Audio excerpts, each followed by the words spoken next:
So welcome welcome welcome, स्वागत है आप सबका टू दिस रिवीजन सेशन जहां हम सर रिवाइज करेंगे जॉइंट ऑडिट। हम रिवाइज करेंगे joint audit of financial statement. Sir इस ऐसे का नाम जॉइंट ऑडिट क्यों है? क्योंकि 9 और 9 जॉइंट है ना, 9 और 9 जॉइंट है। इसी बैड जोक पे सारे बच्चे वीडियो को लाइक करेंगे। एंड यस, अगर आप इस चैनल पे नए नए आए हो तो जरूर सब्सक्राइब का बटन दबा लेना। इस तरह की प्यारी प्यारी मौज मस्ती वाली रिवीजन वीडियोस आपको मिलती रहेंगी। तो स्टार्ट करेंगे सर ऐसे 299 joint audit of financial statement. ICI का फेवरेट ऐसे, आईसीआई का फेवरेट ऐसे हर एक दो अटेम्प्ट छोड़ के इसका क्वेश्चन आता ही आता है। तो पिछले एक दो अटेम्प्ट से नहीं आया है तो अब आने ही वाला है जल्दी आपके नजदीकी एग्जाम घरों में। तो सर जॉइंट ऑडिट में क्या होता है, मैंने कहा फॉर एग्जांपल हमने एग्जांपल लिया रिलायंस लिमिटेड का। अब रिलायंस लिमिटेड के जो फाइनेंशियल स्टेटमेंट है जिसमें आती है balance sheet, PNL, notes to accounts, sir इसका ऑडिट दो फर्म्स करती है, एक तो डिलॉयट और एक चतुर्वेदी एंड शाह। तो जहां भी एक से ज्यादा ऑडिटर आ जाएगा, जहां भी एक से ज्यादा ऑडिटर आ जाएगा तो सर इसको कहते हैं जॉइंट ऑडिट। अब सवाल आता है सर इसकी ऑडिट प्लानिंग कौन करेगा? जैसे हम चैप्टर 2 में पढ़ते थे ऑडिट प्लानिंग में कि एंगेजमेंट पार्टनर और की एंगेजमेंट टीम मेंबर, सेम चीज यहां पे दे रखी है। ये कहता है एंगेजमेंट पार्टनर और की engagement team members of all the joint auditor. अब सर स्ट्रेटेजी कौन बनाएगा? तो मैंने कहा स्ट्रेटेजी भी जॉइंटली बनाएंगे, बट याद रखना स्ट्रेटेजी क्या सेट करती है? वही जो चीज चैप्टर 2 में सीखी थी, एसटीडी। एसटीडी ऑफ ऑडिट यानी scope, timing and direction of audit which guides the development of plan.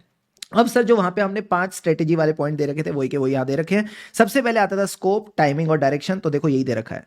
ये कह रहा है जब भी आप प्लान डेवलप करोगे तो जॉइंट ऑडिटर क्या करेंगे? सबसे पहले स्कोप देखेंगे। इनके स्कोप में दो चीजें आएंगी सर, क्या? एक तो जो वर्क डिवाइड हो चुका है और जो कॉमन ऑडिट एरियाज है। ठीक है सर। टाइमिंग किस पे डिपेंड करेगी? ऑडिट रिपोर्ट कब देनी है, यानी ascertaining the reporting objectives of the engagement.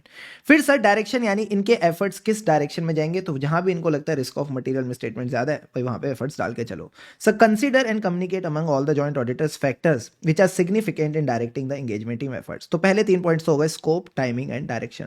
अब सर फोर्थ पॉइंट हम जैसे ही भूल जाते हैं तो हम सबको टेक्निक याद है, जिस जिस बच्चे ने मेरे साथ चैप्टर 2 का रखा उसको याद रहेगा। सर फोर्थ पॉइंट में हम याद करते थे, याद पिया की आने लगी हाय भीगी भीगी रातों में। तो पिया का मतलब होता है preliminary engagement activity. Just a quick revision, इसमें पॉइंट्स आते हैं of your SA 220 and SA 210। SA 220 के कौन से पॉइंट्स की कौन से चीजें आप कंसीडर करोगे बिफोर एक्सेप्टिंग और कंटिन्यूइंग विद द क्लाइंट, जिसमें हम सेकी की बात करते थे, significant matters, ethical requirement, competence, capability, time, resources और इंटीग्रिटी। इसके अलावा एक्सेप्टेंस और कंटिन्यूएंस ऑफ क्लाइंट के अलावा आपके अंदर कुछ एथिकल रिक्वायरमेंट्स आपने कंप्लाई करनी है। एथिकल रिक्वायरमेंट्स यानी वो क्वालिटीज जो एक हर एक चार्टर्ड अकाउंटेंट में होनी चाहिए, यानी कोई भी प्रोफेशनल में होनी चाहिए। Confidentiality, objectivity, integrity, professional competence, due care और प्रोफेशनल बिहेवियर। तो ये सब प्रिलिमिनरी एंगेजमेंट एक्टिविटीज में आता है। फिर जब आपने ये सब चीजें देख ली और आपने टर्म्स ऑफ एंगेजमेंट पे साइन करना है तो there should be common understanding. कहीं ना कहीं कॉमन अंडरस्टैंडिंग होनी चाहिए between the auditor and the management. तो ये सारी बातें हम डिटेल में चैप्टर नंबर 2 में पढ़ते ही हैं। ठीक है सर। तो कहते हैं consider the results of preliminary engagement activity, या फिर आप बाकी जो एंगेजमेंट्स पहले परफॉर्म करके आए हो, इससे आप कंक्लूड कर लोगे क्या? नेचर, यानी क्या क्वालिटी ऑफ रिसोर्सेज चाहिए, टाइमिंग कब चाहिए, एंड एक्सटेंट ऑफ रिसोर्सेज। तो nature, timing and extent of resources पे कवर आ जाएगा। क्लियर है बॉस? क्लियर है सर। स्कोप, टाइमिंग, डायरेक्शन, पिया और आखिरी में conclude. Done done done done done sir. अब से एक बात बताओ, मैंने जो फाइनेंशियल स्टेटमेंट के एरियाज थे 3 जॉइंट ऑडिटर में डाले, ए, बी और सी। तो जो भी मैंने एलोकेशन किया है क्या इसको डॉक्यूमेंट करना पड़ेगा? हाँ। क्या इस पे इन सबका साइन लेना पड़ेगा? हाँ। और इसके बारे में टीसीडब्ल्यूजी को भी कम्युनिकेट करना पड़ेगा। You also need to communicate to the TCWG. तो अगर आप अपने नोट्स पे आओ, प्लानिंग वाला पार्ट हमने कवर कर लिया, स्ट्रेटेजी कर लिया, स्ट्रेटेजी के 5 पॉइंट्स भी कवर कर लिए। ठीक है सर। इस पे जो क्वेश्चन है वो भी मैं आपको कवर करा दूंगा, डोंट वरी। अब sir risk of material misstatement की बात करूं तो ये कहता है सारे जॉइंट ऑडिटर्स अपने एरियाज का रोमम देखेंगे और बाकी ऑडिटर्स को बताएंगे। प्लस जो भी इनके एरियाज है, चाहे कॉमन एरियाज या अलॉटेड एरियाज, उसके प्रोसीजर्स भी डिस्कस करेंगे, डॉक्यूमेंट करेंगे। अब सर कितने एंगेजमेंट लेटर? मैंने कहा common engagement letter.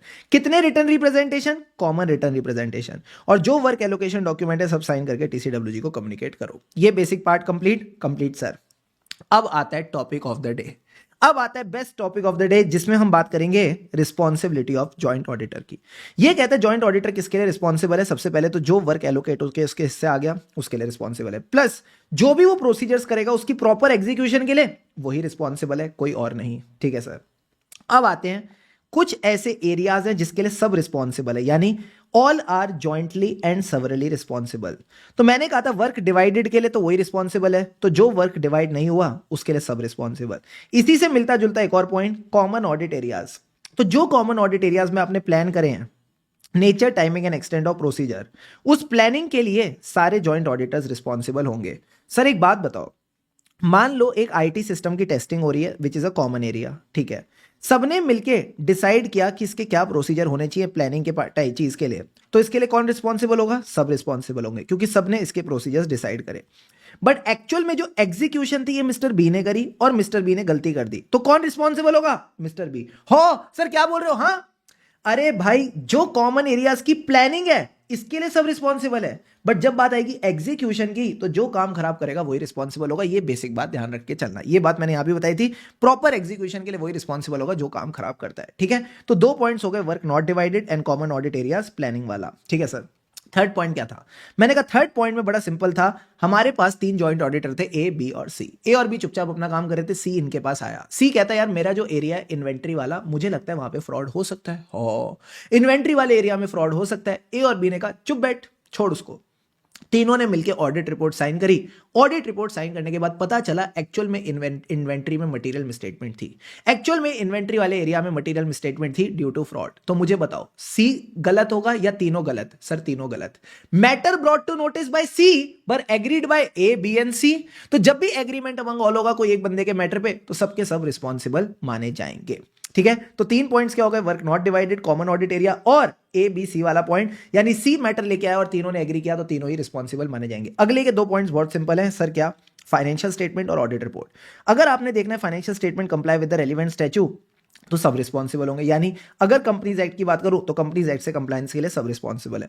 Plus financial statement में 4 एलिमेंट्स आते हैं, अमाउंट, क्लासिफिकेशन, प्रेजेंटेशन और डिस्क्लोजर।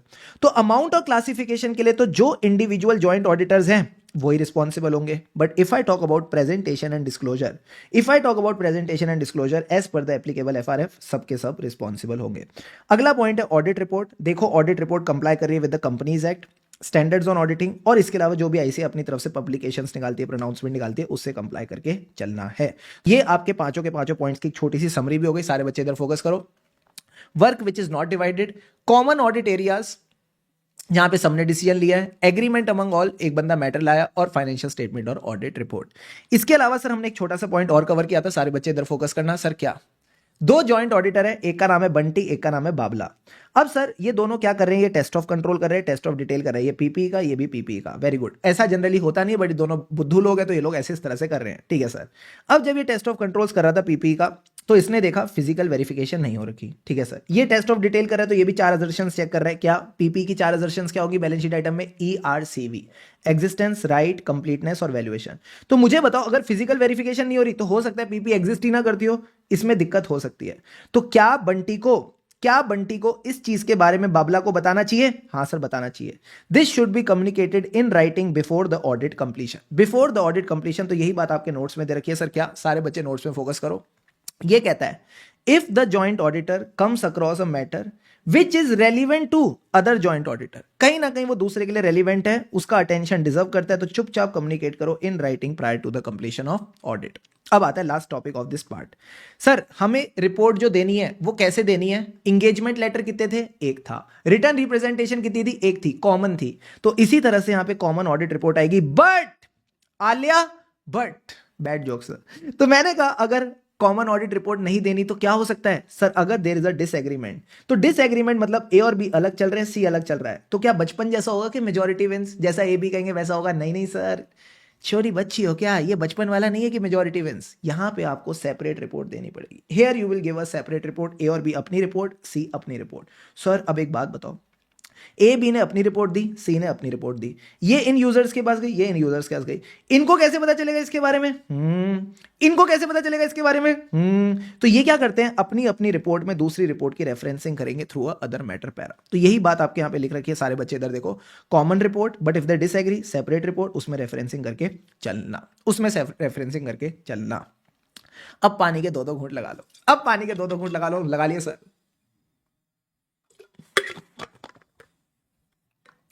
अगर मैं इसके क्वेश्चंस पे देखूं, क्वेश्चंस में कुछ दम नहीं है। सारे बच्चे फटाफट देखो 299 के क्वेश्चन। 3 क्वेश्चन है, तीनों के तीनों डायरेक्ट क्वेश्चन मैं अभी दिखा देता हूं। सबसे पहला question, before the commencement, focus करना, एमटीबी सितंबर 24 का है, हल्के में नहीं लेना। Before the commencement of audit, joint auditor should discuss and develop the plan जब भी प्लान डेवलप करते हैं तो इनको देखना division of areas and common audit area. क्या मैं बोल दूं स्कोप की बात हो रही है? हाँ सर। कह रहे बाकी पॉइंट्स बताओ, तो स्कोप के बाद टाइमिंग होता है, टाइमिंग मतलब रिपोर्टिंग ऑब्जेक्टिव, डायरेक्शन मतलब factors which are significant in directing the engagement team efforts, पिया, और आखिरी में nature, timing and extent of resources. Deal done? Done sir. Question number 2, MTP Jan 25 कहता है for which audit work the joint auditors are jointly and severally responsible. Direct question है, जो भी 5 से 6 पॉइंट कवर कराए थे वही के वही आएंगे, ठीक है सर। और फिर अगर किसी जॉइंट ऑडिटर को लगता है कोई ऐसा मैटर है which is relevant to other joint auditor, communicate करो in writing prior to the completion of audit. फिर क्वेश्चन नंबर 3 सर ये क्या बोलता है? Advantages of audit. तो आ जाओ शुभम सर, हमको एडवांटेजेस भी फटाफट रिवाइज करा दो। एडवांटेजेस के बाद मैं पूरे के पूरे ऐसे का आपको क्विक कवरेज करा दूंगा। जल्दी आओ नोट्स पे। सर एडवांटेजेस क्या है? वेरी वेरी सिंपल, सारे बच्चे फोकस करके चलेंगे। हाँ सर, मुझे एक बात बताओ, जब रिलायंस और चतुर्वेदी जी साथ में काम करेंगे, जब रिलायंस और चतुर्वेदी जी साथ में काम करेंगे तो सर हर किसी की अपनी अपनी एक्सपर्टीज हो सकती है, हर किसी की अपनी अपनी एक्सपर्टीज हो सकती है। रिलायंस के पास हो सकता है एक्सपर्टीज हो कि भाई जो टेक्निकल कंट्रोल्स होते हैं, जो टेक्नोलॉजिकल काम होता है वो अच्छा कर लेते हैं। चतुर्वेदी जी टेस्टिंग अच्छी कर लेते हैं, जो मैनुअल टेस्टिंग होती है वो चतुर्वेदी जी अच्छे करते हैं। तो ये लोग क्या करेंगे? अपनी एक्सपर्टीज को शेयर करेंगे। जैसी एक्सपर्टीज शेयर करेंगे दो चीजें बढ़ेंगी, क्या? Quality of performance, service to the client. Come on, quality of performance and service to the client, ठीक है सर। और 3 चीजें कम भी होंगी, क्या? वर्कलोड कम होगा, कॉस्ट कम होगी। कौन कौन सी? स्टाफ डेवलपमेंट वाली and cost to carry out the work. तो 5 से 6 पॉइंट आपने ध्यान रखने, सारे बच्चे साथ में रिवाइज करा दो मुझे। 2 लोग मिलकर काम करते हैं तो सर शेयरिंग इज केयरिंग, कहीं ना कहीं शेयरिंग इज केयरिंग है, sharing of the expertise of the work. तो जब आप एक्सपर्टीज शेयर करोगे तो क्या होगा? बेटर परफॉर्मेंस होगी, बेटर परफॉर्मेंस होगी तो क्लाइंट को बेटर क्वालिटी मिलेगी, ठीक है सर। 3 चीजें कम क्या होंगी? सबसे पहले तो सर वर्कलोड कम होगा, थोड़ा काम वो करेंगे, थोड़ा काम हम करेंगे, साथ ही हाथ बढ़ाना। एक अकेला थक जाएगा, मिलकर बोझ उठाना, साथ ही हाथ बढ़ाना। तो वर्कलोड कम होगा, वर्कलोड ही कम नहीं होगा, कॉस्ट भी कम होगी, स्टाफ डेवलपमेंट कॉस्ट। अब रिलायंस क्योंकि टेक्निकल वाले काम अच्छे से कर लेते हैं तो चतुर्वेदी को अपने स्टाफ को टेक्निकल ट्रेनिंग देने की जरूरत नहीं है, तो स्टाफ डेवलपमेंट कॉस्ट कम हो गई, प्लस साथ ही साथ आपकी ओवरऑल कॉस्ट भी कम हो जाएगी, ओवरऑल कॉस्ट भी कम हो जाएगी। क्लियर है बॉस? क्लियर है सर। रिलायंस थोड़ी सर आई थिंक डिलॉयट, हाँ वही मैं कह रहा हूँ, डिलॉयट और अपना कौन है हीरो चतुर्वेदी, ये दोनों जॉइंट ऑडिटर, ठीक है। मैंने गलती से रिलायंस बोल दिया होगा, ठीक है सर। इसके अलावा जो 3 पॉइंट्स दे रखे हैं इनको रीड कर लेना, ऐसे कई बार एमसीक्यूज में ध्यान से मजे ले सकता है। म्यूचुअल कंसल्टेशन होगी तो फायदा होगा, प्लस अगर आप किसी बड़ी कंपनी का ऑडिट कर रहे हो दिस इज एमएनसी, एमएनसी यानी मल्टीनेशनल कंपनी, जिसके ऑपरेशन सिर्फ इंडिया में नहीं है, बांग्लादेश में भी है। अरे भाई साहब, बांग्लादेश में भी है, दुबई में भी है, वियतनाम भी है। तो वहां के जो लोकल ऑडिटर्स हैं उनके साथ आप मिलकर जॉइंट ऑडिट का फायदा उठा सकते हो, साथ ही साथ बेटर परफॉर्मेंस होगी। अब आते हैं डिसएडवांटेजेस। मैंने क्या दिखाया था? Sharing is caring. तो जब आप अपना एक्सपर्टीज शेयर कर रहे हो तो भाई साहब फीस भी शेयर करनी पड़ेगी, हो फीस भी शेयर करनी पड़ेगी। अब एक बात बताओ, डिलॉयट एक बिग 4 है, चतुर्वेदी जी एक मुंबई की फर्म है। डिलॉयट एक बिग 4 है और चतुर्वेदी जी की जो फर्म है वो सिर्फ मुंबई की फर्म है। तो do you think there can be psychological differences? हाँ सर, साइकोलॉजिकल डिफरेंस क्या? डिलॉयट कहेगी मैं बिग 4 हूं, मैं सुपीरियर हूं, तो सर साइकोलॉजिकल प्रॉब्लम आएगी, सुपीरियोरिटी कॉम्प्लेक्स, और कहीं ना कहीं ये लोग कोऑर्डिनेट नहीं कर पाएंगे। तो 4 बातें ध्यान रखना सर। क्या? सबसे पहले तो शेयर, वर्कलोड के साथ साथ आपका काम क्या शेयर हो जाएगा? सर पैसा भी शेयर हो जाएगा, फीस भी शेयर हो जाएगी। फिर सर डिलॉयट जो है ना साइकोलॉजिकली अलग लेवल पे है, they will be at a superiority complex, और जब भी सुपीरियोरिटी कॉम्प्लेक्स होगा इनके बीच में कोऑर्डिनेशन नहीं हो पाएगी, और जब कोऑर्डिनेशन नहीं हो पाती ना कॉमन ऑडिट एरिया रह जाएगा। सारे बच्चे बोलो मेरे साथ, कोऑर्डिनेशन नहीं हो पाएगी तो कॉमन ऑडिट एरिया रह जाएगा, यानी areas of common work will be neglected. तो इस तरह से आप ये 5 पॉइंट्स इजीली कवर कर सकते हो। और आखिरी में uncertainty about the liability of work done, यानी अगर कॉमन ऑडिट एरिया रह गया तो किसकी लायबिलिटी है वो भी आपको थोड़ा फिर ध्यान रखना पड़ेगा। क्लियर है बॉस? क्लियर है सर। अब आ जाओ एक क्विक रिवीजन करते हैं इस ऐसे की, और फिर ये ऐसे डन डन डन, फिर अपन टाटा बाय बाय बोलेंगे। ऐसे 299 joint audit of financial statement, 2 minute revision, सारे बच्चे फोकस करेंगे, ठीक है सर। सबसे पहले ऑडिट प्लानिंग के लिए कौन रिस्पॉन्सिबल होगा? एंगेजमेंट पार्टनर, की engagement team members of all the joint auditor. Strategy क्या सेट करती है? Scope, timing and direction of audit, guide in the development of plan. इसके 5 पॉइंट्स जो हमारे एमटीपी में आए थे क्या थे? स्कोप, टाइमिंग और डायरेक्शन। सबसे पहले स्कोप मतलब डिवीजन, जो एरिया डिवाइडेड है, and the common audit areas, ठीक है सर। टाइमिंग मतलब reporting objectives of the engagement. Direction मतलब factors which will direct the engagement team efforts.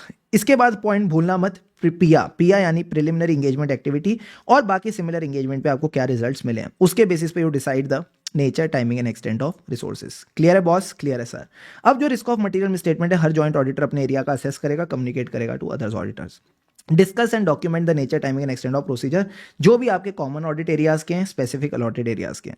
अब सर हमारा इंगेजमेंट लेटर कॉमन होगा, रिटर्न रिप्रेजेंटेशन कॉमन होगी, जो भी वर्क एलोकेशन डॉक्यूमेंट है वो सब साइन करेंगे and it will be communicated to TCWG. क्या ये बेसिक्स क्लियर है? हाँ सर। अब आता है सबसे important topic, responsibility of joint auditor. सबसे पहले तो ये रिस्पॉन्सिबल है for the divided area and जो भी ये काम एग्जीक्यूट करते हैं जॉइंटली एंड सेवरली, सबके सब रिस्पॉन्सिबल किसके लिए हैं? सिंपल सी बात है, जो चीज डिवाइड नहीं हुई उससे मिलता जुलता common audit area. Common audit areas में जो प्लानिंग डिसीजंस ले रहे हैं सब रिस्पॉन्सिबल होंगे, ठीक है सर। फिर तीसरा पॉइंट क्या था? सी भागता भागता आया, matter brought to notice by one of them and agreement by all. और आखिरी के दो पॉइंट्स, फाइनेंशियल स्टेटमेंट और ऑडिट रिपोर्ट को लेके, financial statement as per the relevant statute और जो इसकी प्रेजेंटेशन एंड डिस्क्लोजर है as per the applicable FRF. Audit report किसके हिसाब से? Statute, SAs and ICAI pronouncement. अब सर एक बात बताओ, अगर एक जॉइंट ऑडिटर को एक मैटर मिलता है which is relevant for other joint auditor, तो वो कम्युनिकेट करेगा in writing prior to audit completion. Last point is about the reporting. Common audit report होनी चाहिए, बट अगर देयर इज अ डिसएग्रीमेंट तो separate audit report which will give the reference to the other auditor, which will give the reference to the other audit report. Deal done? Done sir. बस भाई यहां पे complete हो जाता है, यहां पे हमारा जॉइंट ऑडिट कंप्लीट हो जाता है। और मैं बताऊं ना, कई बार आप सोचते होगे यार कैसे होंगी चीजें, बट मैं बताऊं ये रिवीजन करके आपको एक फील तो आई होगी यार, चीजें हो तो जाती हैं, और मैं बताऊं ये हमारा जॉइंट एफर्ट ही है, ये कहीं ना कहीं आपका और मेरा जॉइंट एफर्ट ही है जिसके थ्रू हम कहीं ना कहीं धूम मचा पाएंगे। आईसीआई कैसा भी पेपर दे दे, अगर आप प्रॉपर्ली इन रिवीजन वीडियोस को रेफर कर रहे हो, अगर आप प्रॉपर्ली सेल्फ प्रिपेयर कर रहे हो, you are giving your best, you will get the best of the result. तो ये जो हमारा जॉइंट एफर्ट चल रहा है, sharing of expertise and hard work हो रहा है, I am sure it will lead to the best of the result and I am sure you will do really really great. बस कुछ टाइम और की बात है, थोड़ी सी मेहनत और करनी है, थोड़ा और लगन से काम करना है और फिर जीत पक्की है, फिर हमें सीए फाइनल की जो टिकट है वो मिल जाएगी। So wishing you the best for the time ahead. इसी तरह खुशी खुशी मिलाकर पढ़ते रहो, खुशी से पढ़ेंगे तभी आगे बढ़ेंगे। अभी तक अगर वीडियो को लाइक नहीं किया तो do like it and yes comment करके जरूर जाना कैसा लगा। और हाँ, stay subscribe to the channel for more such videos. हमें राही ऑडिट के फिर मिलेंगे चलते चलते। Keep going all of you.